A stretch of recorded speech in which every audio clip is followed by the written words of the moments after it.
utilize any of our slides today, then just let us know.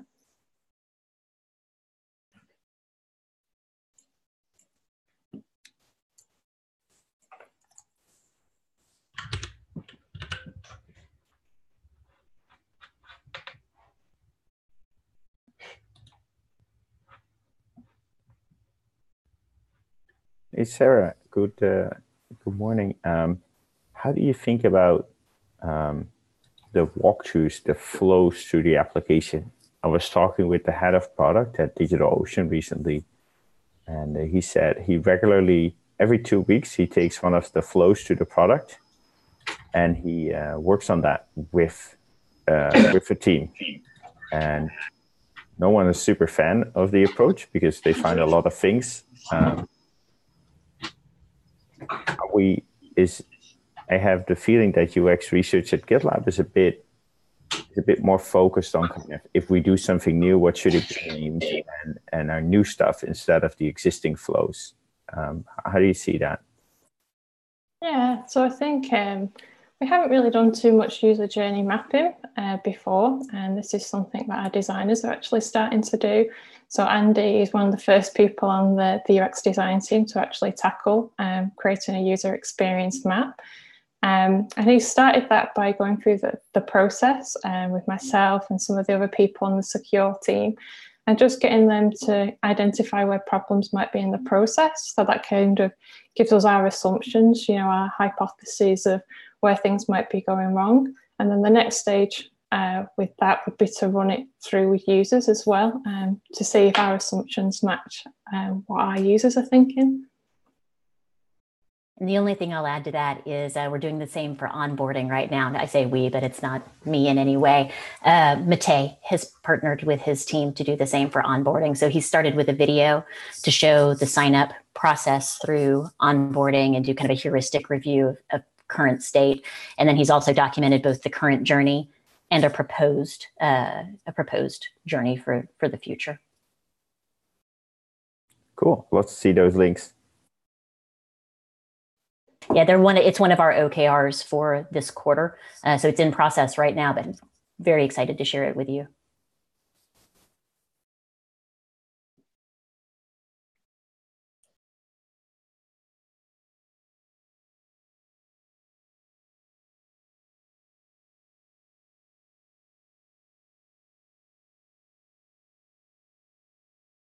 I'm going to take this opportunity when there's a bit of quiet just to talk about the hiring for the UX department at the moment. We have a lot of open roles.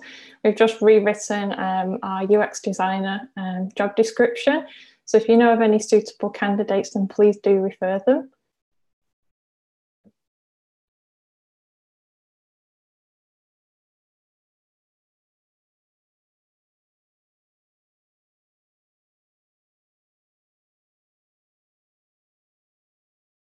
So on slide 6, it says improve usability and help beautify our UI. Is that the same thing, or it seems to be mostly usability if you look at the description? So I think where the beautification comes in is looking at the contrast. So we actually so I use an example that I saw yesterday, an issue that someone brought up. Some of our labels have nice primary colors as the background, but the foreground color is like a weird gray. So that's a contrast issue, but by solving that contrast issue by updating the text to white, it's also a beautification issue. Makes sense, thanks. It's also a lot of, like right now you look at the product and there'll be like 80 different colors of gray. So this part of this is also creating consistency, reducing that a number, which will lend towards beautifying the UI in the end.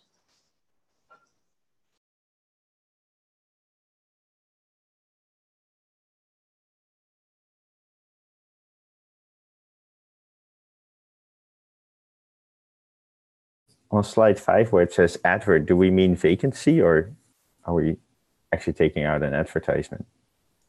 Is the vacancy. Okay, cool. Carol here from support. Quick one. I have noticed on slide 6 that increasing the sign-up time or reducing the sign-up time is a top priority, but in support, I've realized that per day we are getting at least 3 tickets of people who have like mistyped their email, like missed a letter in their email. And I was wondering, is there any idea like how we can make sure that emails are correct? Most companies do the double email thing, confirm your email, but I don't know if that will match up with the reducing the sign-up time, but it's becoming like such a repetitive thing on the support side for us to keep editing this. So I was wondering, what's your thoughts on that? What perfect timing for you to ask that question, because as a team, we were just discussing that this morning. So my answer to you is I will pass that feedback on to Matej, who's the primary designer on this, and let him know that it's a problem. Thank you. To more, I guess, to address your question even more, we should not be reducing the sign-up time. Like, that shouldn't be our priority over making it a good experience where people don't have to call in over a mistyped email. Our support folks shouldn't have to deal with trivial problems like that. So there's a balance there. We need to make sure we strike it appropriately. It was really good feedback from you. Thank you. Perfect. Thank you.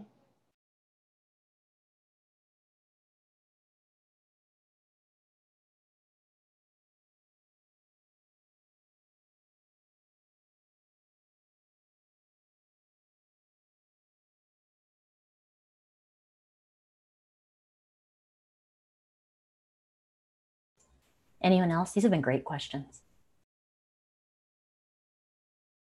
I thought it might be nice to ask you to do a little bit of a tell on what is happening to the design system. I know a certain merge quest is coming up, and we got plans, and I think this is a nice opportunity for us to tell a wider company of it. Okay, cool. Thanks, Dimitri. So we have a work in progress handbook page right now for the design system. The point of it is to do 2 things. So one is we want to get all of the things that have been in our collective heads around, like, when we say design system, what does that mean to GitLab? Because that can mean different things to different companies. So while I think it's in our brains, we need to get it out in writing. It's also things like, why are we even doing a design system? Why is it important? What is the value that it brings? And how do we measure success of a design system? Part of it also, though, is defining the process for how we're going to push the design system forward, because there's a good foundational start there, but there's still a ton of work to do. So this is the reason that it's work in progress, is this is very much a collaborative effort between the UX team, the engineering team, and the product management team. And engineering is looking at the proposed page right now to think about what the processes should be around how we actually implement designs in Vue and how we manage our CSS and some things like that. But that should be coming soon. It's out there and available for anyone to see and to comment on. We've gotten lots of good feedback so far. Your feedback is very, very welcome. Once we get it to a good place, then I'll be working with our product and engineering leaders to make sure that they're bought in to our strategy. Did that cover it, Dimitri? Is there anything that I missed that you would like to add? No, that was a great explanation. Cool. Does anyone have any questions about that?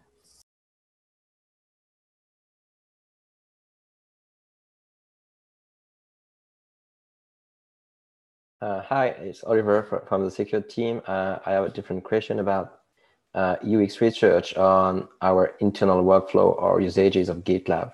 I'm particularly interested into how we do project management here, because this seems to be often a struggle in our team. And we often end up by having to use external tools because the current project management features in GitLab doesn't fulfill our needs. So do you have something really focused on GitLab internal workflows, or is it just part of the general UX research that you're doing on those specific features? I think this is a really interesting question, because when I first started at GitLab, when we were a smaller company, we didn't actually do testing with internal users. And the reason for that is because our internal users outweighed our external users at the time. So we wanted to make sure that, we were still similar to the external users. obviously that's kind of changed as the company's grown. And I also think as well, I know that there's a rule within the kind of product department that an internal stakeholder request is worth 10 times the value. We haven't actually done much research with internal stakeholders. We've only kind of just started doing that, but it's something that we would like to do more of. And if you'd like to be involved with that, if you've got any pain points, anything that you're really struggling with, then please just reach out to myself or Catherine, and we'd be quite happily to chat to you about any of the issues that you're having. Cool, thanks. My concern is that it may obviously overlap with the product category that is developing those areas as well. So I don't want to have, two different channels that address the same issue. Yeah, exactly. And I think this is the thing that's important with UX research. We have to triangulate our data. We have to, make sure that we're listening to all the different channels of information. So we'll make sure that if you just even have a coffee chat with us, that we'll make sure your information gets to the right place and the right people. Great, thank you.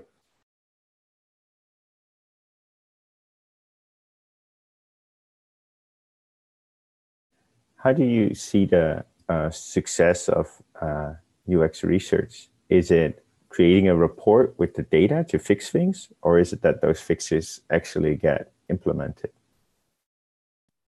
It's that those fixes get implemented. We're actually moving away from long written reports. I think it was you who pointed it out to me, said that PDF reports weren't very actionable. We tried to remove our reporting into the design system, but still we didn't feel like it was having much impact. I did some user interviews with the product team a week or two ago, and I spoke to them all individually, and they told me that they don't actually go back and read the PDF reports that we've produced in the past.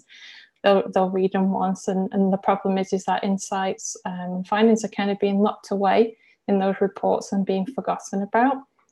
So we know that we need to be utilising issues more, but at the same time, we know that product managers are facing a lot of different like internal communications. They're getting sales calls and that. It's a bit of information overload, I guess. And I guess we're just adding to that noise. So something that we're trying to do actively more within research is move our researchers to be more generative, like doing more like discovery research. And the idea is that we'd partner with product managers, we'd conduct user interviews with them, and then that way we can actually have a discussion about what's happened within the interviews there and then in the moment when we both witness the same things. And that takes away some of the written documentation that we've been producing. It's very clear that straight away we have, actionable things that we need to take forward. There's a little bit of documentation that we need, or actually one of our OKRs is to try and use GitLab as a research repository. So this is a kind of hot topic within the UX research world in general. There's a lot of researchers out there that are struggling to kind of document their research findings. A lot of researchers that use Confluence who just don't want to carry on using it anymore. They would like a better way of kind of tagging findings and being able to search them. And it's called like an atomic research approach. So it's a quick way of writing down your findings from studies and then being able to put them into something like a repository, tag them efficiently. So you might tag them with like persona or stage group or whatever you want really. And then obviously we already know that GitLab has a great search functionality. So we'd be able to pull insights related to a particular topic together. And I think first and foremost, the kind of people who will use that research repository are probably researchers and designers when they're trying to triangulate information. But it's there for anybody across GitLab. It's our single source of truth about what our users are talking to us about. So we're now switching from PDFs to a repository, but that repository is not, the issues in there will not be the same as the issues on our issue tracker, the GitLab CE issue tracker. Yeah, exactly. So the kind of thing that we would be producing within there is like a finding, for example, that we have from a conversation. So all our generally all our conversations that we have with users are recorded, and we would be cutting down those recordings and saying, hey, we noticed that this user did this, and then we would support that with a video clip. And so we'd end up with individual kind of findings. And then what we'd be able to do is to be able to group those findings together, probably using an epic, and then we'd be able to transfer them, because obviously it would be within the GitLab group, onto say like a project manager's board to then action. Why not put them in GitLab CE immediately? Why not say, hey, well, this is broken. I get a video supporting it. And the only thing like the product manager has to do is like label it accepting merge requests so that people can start fixing it. Because we need to see that more than one user has that problem. You know, when you kind of do any kind of testing, you can have outliers, people who get stuck and if they just get stuck on it because that's who they are as a person, they have a different flow. So therefore, when we enter this data into the repository, there's a second step that we have to do. We have to comb through all the research that we've done, perhaps over the last month, and then pull those findings together to be able to say confidently, well, this is statistically significant. And I think that's the problem of maybe putting them straight into the CE project, is that something could get actioned when it isn't really a problem. We need to make sure that there's multiple users experiencing the same thing. So getting that data, that's a very expensive proposition, like getting one case versus getting so many cases. It's significant and you're sure it's a problem. Should we trust the judgment of the researchers themselves to make it more effective? Like you can see like, oh, well, what this user did, well, probably not important. What this user did, oh, this is probably a problem. I can relate to that. Or is that dangerous? Is that too much bias? I think it can be dangerous, but I also think it depends on what the issue is. Sometimes if it's like a user flow, for example, people can do silly things. They can do daft things and just do it themselves. It might be really obvious, and we might be watching it as researchers and think, hey, this just seems a bit weird. It's probably just this person. But at the same time, like something like an accessibility issue, like something that, you know, one person experiences who's perhaps colorblind and is struggling with, you know, the colors that we've used within an interface, then we know that if one person has run into that problem, then there will be other people who run into that issue as well. So at that point, as researchers, we could make a call and say, hey, this really needs looking into. We've had one person experience it, but we know color blindness isn't assigned to one person. Sorry, Annabelle, you wanted to add something? Nope, sorry, just unmuted my mic by accident. So the only thing I'll add to everything Sarah has said is that one of the benefits of the Insights repository as she's envisioning it is to also extend the longevity of the relevance of the research findings that we have. So sometimes a research finding isn't relevant to just one question or one user group. It's something that should actually persist over time, that we should be able to go back and reference without having to do additional research. So by making it bite-sized but storable and differently categorizable, that means we can use that information for a lot longer for a lot of different things. So I'm really excited about that. What percentage of findings that the UX researcher is convinced about, like this is significant, are we now turning into an action, is taken action upon currently? I would say it's fairly high, but I also think you have to realize that there's only 2 researchers versus the whole product team. We're kind of outnumbered in that respect. But the evaluative research that we've been doing generally is acted upon.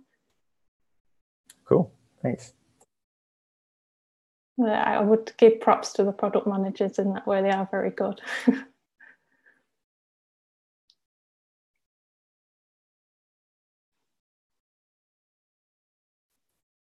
So I added this to the agenda doc, but I'll just vocalize it. I guess this question could be for both of you. What are you most excited about in the upcoming release or releases? I think from my perspective, I'm still excited about positioning GitLab as more of a tool for designers as well, and hopefully researchers. Part of why I'm doing this research insights repository as well is to kind of dog food and to feed back into the product. You know, research and design is such a fundamental part of the you know, application lifecycle. So I just hope that you know, we can continue to improve GitLab for researchers and designers as well.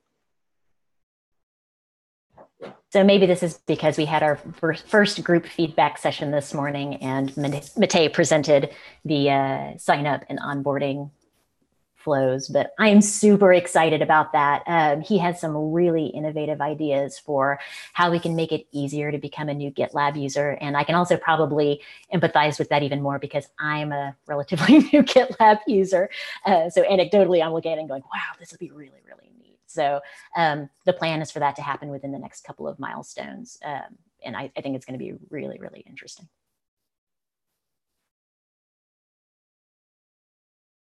Awesome, thank you.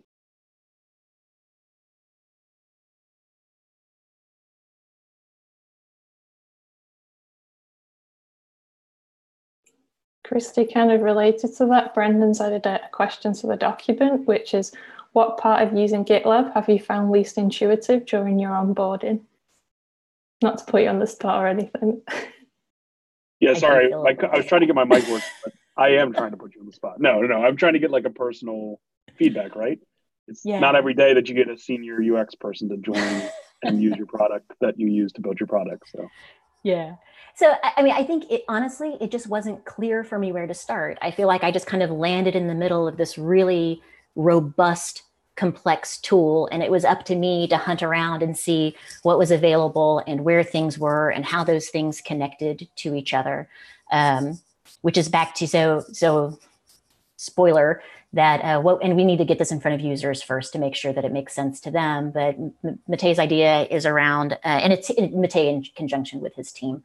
He would be very upset if I just kept saying Matej and didn't say he's also working with his product manager and other designers.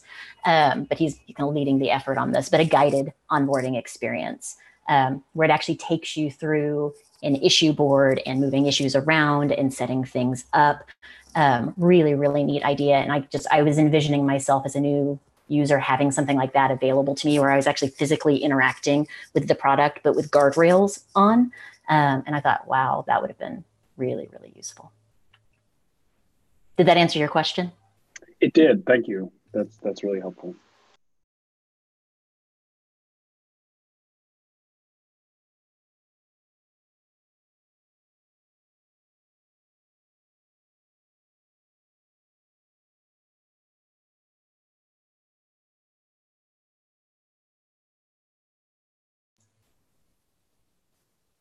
Any other questions? Not a question, just a comment. Looking at the link posted by Sid about the 37 actions to get a free trial. I mean, this is really funny. I'm really feeling bad that we don't have enough time to go through all the, those kind of things that you are producing, because I think this will be really interesting.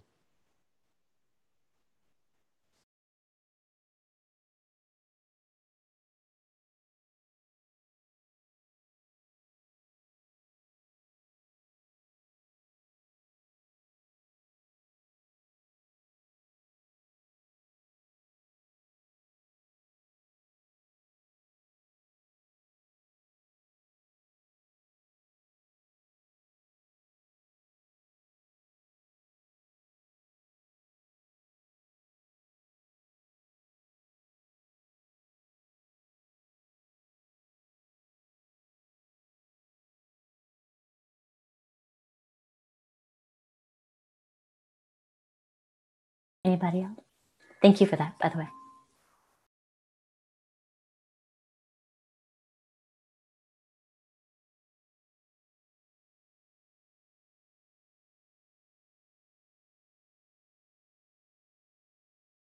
Okay, we're at 5 till. So thank you, everybody. This has been fun because you guys have asked some really good questions. You get us thinking more about the things that we're working on. So we really appreciate that. Reach out anytime. Thanks, everyone. Bye. Bye.